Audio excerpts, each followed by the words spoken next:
अहिल्यानगर शहरात रोजच काही ना काही घटना समोर येत आहेत।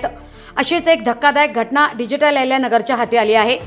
फराहबागमध्ये रक्तरंजित थरार, फोटोशूटसाठी गेलेल्या तरुणावर तलवार कोयत्यांनी जीवघेणा हल्ला, दोघांची प्रकृती गंभीर।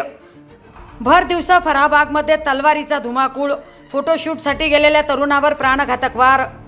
शहरातील फराहबाग परिसर रविवारी सायंकाळी रक्तरंजित हल्ल्याने हादरून गेलाय।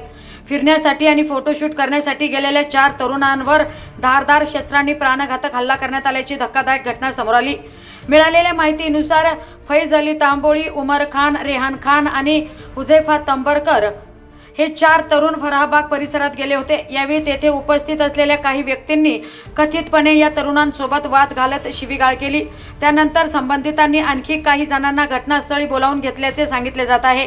क्षणातच परिस्थितीने हिंसक वळण घेतले आणि तलवारी व कोयत्यासारख्या धारदार शस्त्रांनी तरुणावर सपासप वार करण्यात आले।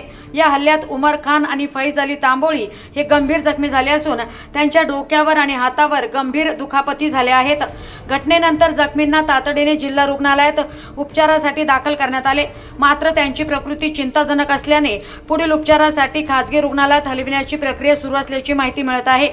भर दिवसा घडलेल्या या थरारक घटनेमुळे फराहबाग परिसरात भीतीचे वातावरण निर्माण झाले। सार्वजनिक ठिकाणी अशा प्रकारे धारदार शस्त्राचा वापर करण्यात आलेल्या हल्ल्यामुळे नागरिकांमध्ये संताप व्यक्त केला जातोय। या प्रकरणातील नेमकं कारण काय, हल्लेखोरांची संख्या किती होती आणि त्यांची ओळख काय, याचा उलगडा पोलीस तपासानंतरच होणार आहे। दरम्यान हल्लेखोरांचा शोध घेण्यासाठी पोलिसांनी तपासाची चक्रे वेगाने फिरवली असून संबंधितांवर कठोर कारवाई करण्याची मागणी नागरिकांकडून होत आहे। अहिल्यानगरच्या मध्यवर्ती भागात घडलेल्या या रक्तरंजित घटनेने कायदा आणि सुव्यवस्थेचा प्रश्न पुन्हा एकदा ऐरणीवर आलाय। आमच्या इकडचे पोरं, माझा भावाचा मुलगा होता, आणखीन त्याची बरोबर 3 पोरं होते। फिरायला गेले होते फराहबागला। तिकडे ते गेले होते, तिकडे 4-5 पोरं आतमध्ये दारू बिरू पित बसले होते, वाटलं नशा करत होते वाटलं। तर त्यांचं काहीतरी बोलणं झालं, त्यांनी तिकडून हाकलून दिलं ते पोरांना। ते निघले बाहेर आणि बाहेर गेले बरोबर ते 4-5 पोरा लोकांनी काय केलं, आणखीन बाहेरचे पोरं बोलून घेतलं आणि कोयत्याने वार केलं त्यांच्यावर।